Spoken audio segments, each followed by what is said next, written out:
Today we have a 2010 Volkswagen Tiguan with the no start issue.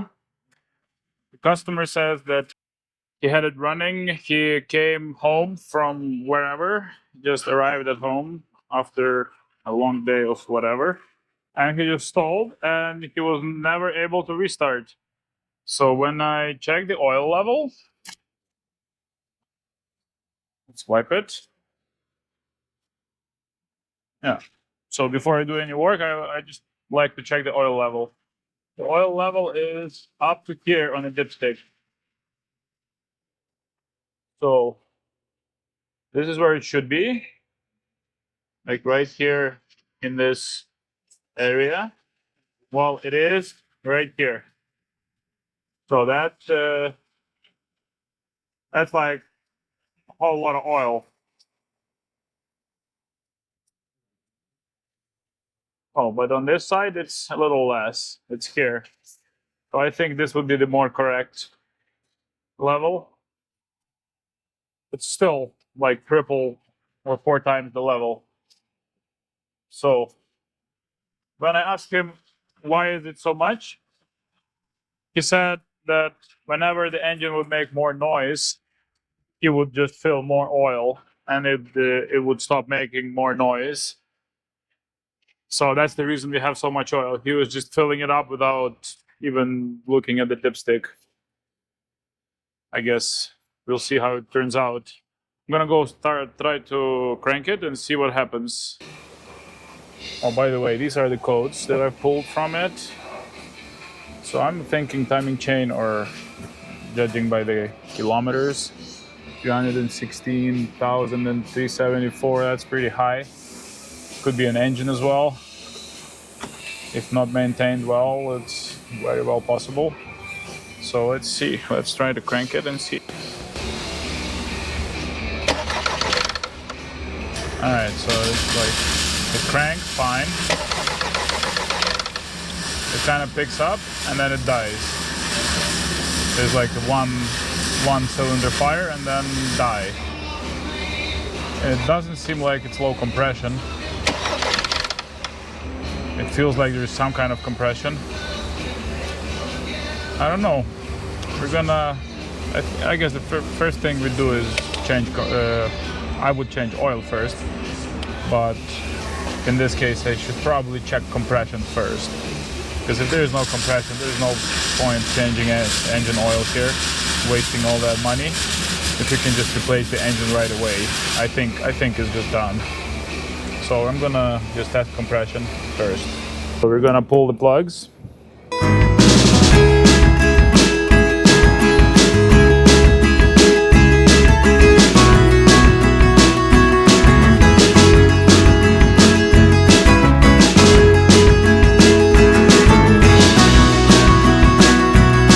All right, so I'm gonna set up the compression test and we'll start testing. We're doing a first cylinder compression test. Okay, let's go.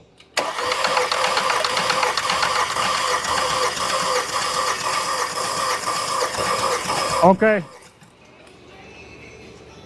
So we have about 230, I would say. That's not bad. That's probably due to a lot of oil in the engine, because that's way too much. Cylinder number 2. Let's start.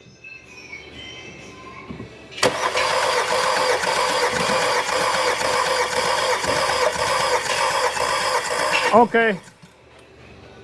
We have a little bit less, about 215 or so. Still a lot. Cylinder number 3. Let's go. Oh yeah, we're getting lower on this side.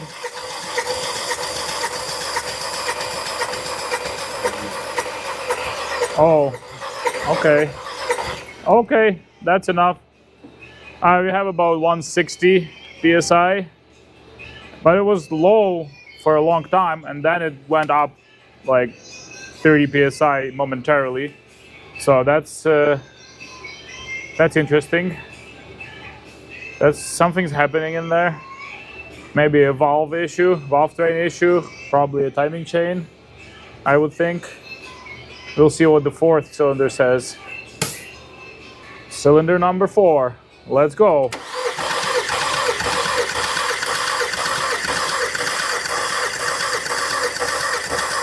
Okay.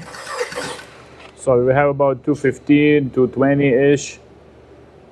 That's a lot also. So cylinder number 3 is the suspected bad cylinder. I'm gonna go check what the specification is, and we'll see what we do next. So we're draining this excessive amount of oil, and we're gonna see. We're gonna fill it with the proper amount of oil. Check the compression again, and go from there. So I refilled the oil to the proper level. I'm gonna put the spark plugs back and see if it starts or does anything, and then we make some decisions. So we're trying to start after we have refilled the engine with proper amounts of oil. Oh, it actually started.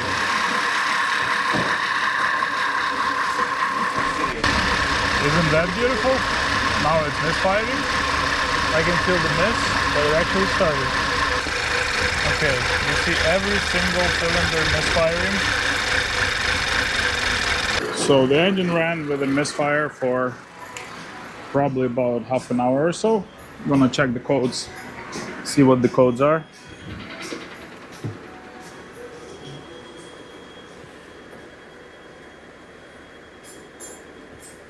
So it has all the random misfire codes and crankshaft, camshaft correlation. So we're gonna shut down the engine and recheck the compression. Now that it's hot and cleared out all the excessive oil from the cylinders, now we're gonna pull the spark plugs again and recheck it. All right, we're gonna do the first cylinder compression test. Go.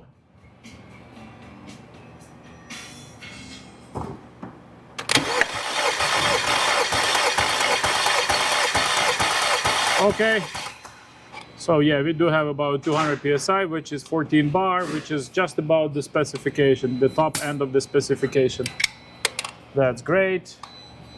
It's a little less than last time, but that's because we now have no oil on the cylinder walls. We have normal amount of oil now. Go.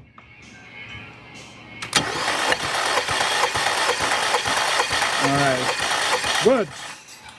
We have just over 200 PSI or 14 bar. That's also great, same thing. That was cylinder number 2. Now cylinder number 3. This is the cylinder in question.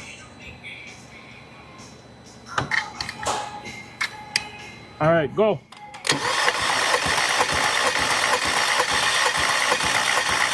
Okay, so we have less. We have about 160 PSI and that's about 11 bar. That's pretty good, that's still okay. That's still within. Okay.